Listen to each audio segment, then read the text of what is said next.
Court में जब करेगा बच्चा तो माँ बाप को गुस्सा तो आएगा, मगर ऐसा गुस्सा नहीं कि झांसी का होगा। तो उसके पापा ज्यादा गुस्सैल थे क्या? गुस्सैल थे। हम लोग तो 2 दिन खाना नहीं खाया भैया, क्या बात कर रहे हो आप? तो सामने का बच्चा है, देखा हुआ है। दोस्तों, आज हम बात करेंगे एक लड़की जिसकी जिद ने उसे उसी की फैमिली के खिलाफ कर दिया, जिसके चलते कुछ ऐसा हुआ जो किसी ने सोचा भी नहीं था। तो आज हम बात करेंगे आयुषी यादव की।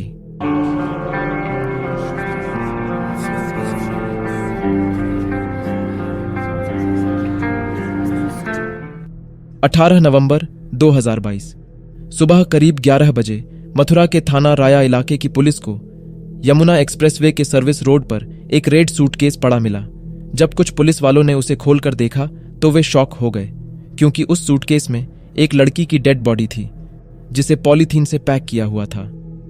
ध्यान से देखने पर पुलिस को सूटकेस के अंदर एक लाल रंग की साड़ी भी मिली और बॉडी को चेक करने पर उन्हें उसकी चेस्ट पर गोलियों के 2 निशान मिले, जिन्हें देखकर उन्हें यह अंदाजा हो गया था कि लड़की का मर्डर 12 से 16 घंटे पहले हुआ है। पुलिस ने जल्द ही उस लड़की की आइडेंटिफिकेशन के लिए अपनी इन्वेस्टिगेशन शुरू की, जहां उन्होंने 14 टीमें बनाई और उन्हें अलग अलग जगह चेकिंग के लिए भेज दिया। पुलिस यहां उस लड़की की पहचान को लेकर काफी कोशिश कर रही थी। उन्होंने उसके पोस्टर्स लगाए, उसकी फोटो सोशल मीडिया पर शेयर की और उन्होंने करीब 100 से ज्यादा सीसीटीवी फुटेजेस को भी चेक किया। पर इन सब के बावजूद भी पुलिस के हाथ कोई क्लू नहीं लगा। हालांकि यहां अलग अलग सिटीज से कुछ फैमिलीज बॉडी को आइडेंटिफाई करने आई थी, क्योंकि उन्हें वो अपनी बेटी होने की आशंका थी। पर किसी ने भी उस लड़की को नहीं पहचाना। इससे पुलिस की जो थोड़ी बहुत उम्मीद थी वो भी चली गई थी। और ऐसे ही 2 दिन बीत गए थे, पर पुलिस को अब तक उस लड़की के बारे में कोई लीड नहीं मिली थी। पर फिर भी पुलिस लगातार कोशिश कर रही थी।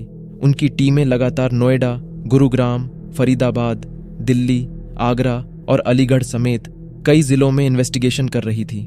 और 20 नवंबर को एक ऐसी ही टीम दिल्ली में मौजूद थी, जहां जब उनमें से एक पुलिस ऑफिसर ने दिल्ली के मोलारबंद इलाके में रहने वाले अपने एक रिलेटिव को उस लड़की के बारे में बताया।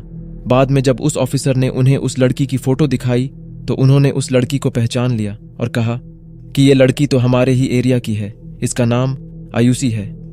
21 नवंबर 2022 पुलिस की एक टीम सिविल ड्रेस में दिल्ली में बदरपुर के मोलारबंद इलाके में पहुंची और वहां आयुषी के घर पहुंचने पर उन्हें वहां उसकी मदर और उसका भाई मिला।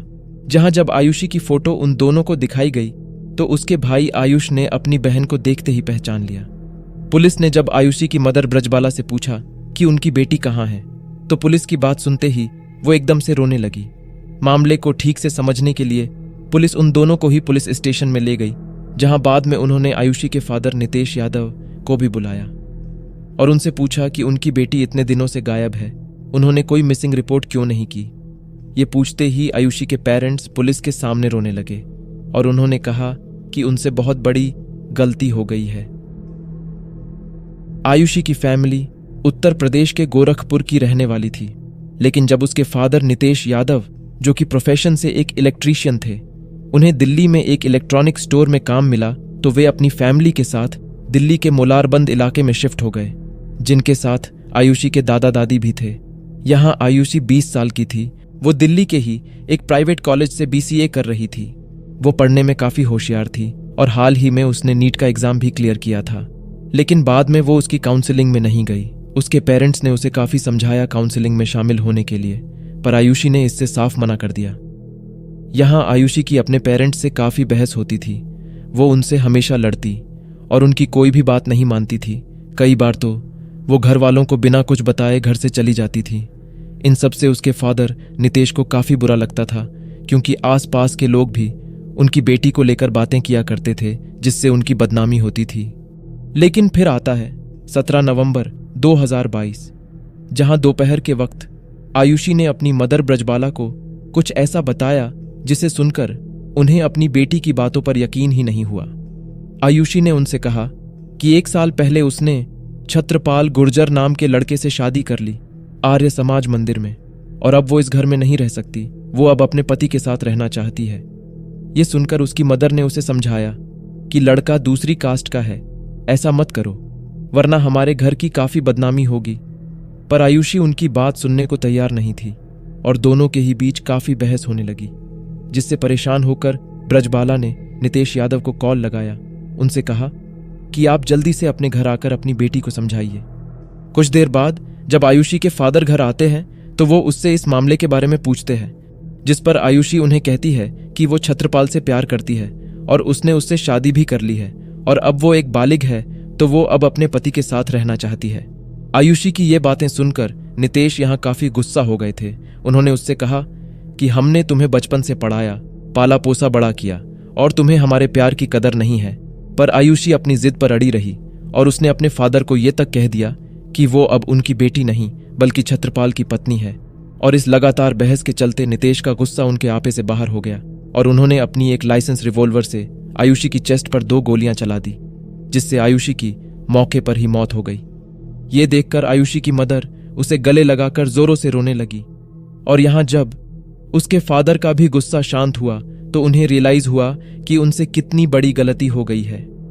इस वक्त आयुषी का छोटा भाई आयुष अपने स्कूल में था, लेकिन घर में उसके दादा दादी मौजूद थे, जिनसे जब बाद में पूछताछ की गई तो उन्होंने बताया कि उन्हें इस बारे में कुछ पता ही नहीं था।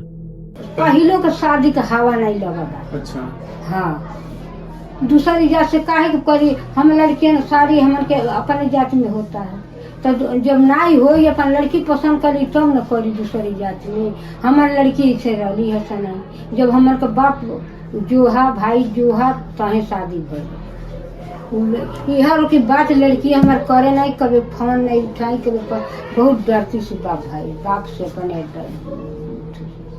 भाई से। यहाँ आगे अपनी बेटी को मारने के बाद ब्रजबाला और नितेश दोनों ही काफी घबरा गए थे। उन्हें कुछ भी समझ नहीं आ रहा था। बाद में उन दोनों ने डिसाइड किया कि उनके बेटे के आने से पहले उन्हें उस बॉडी को छुपाना होगा।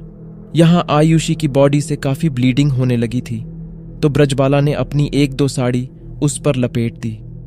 दूसरी तरफ यहाँ नितेश बाजार से एक सफेद पॉलीथिन खरीद कर लाए और फिर उन दोनों ने ही आयुषी की बॉडी को पॉलीथिन में पैक कर दिया और घर में रखे एक सूटकेस में डालकर उसे छुपा दिया।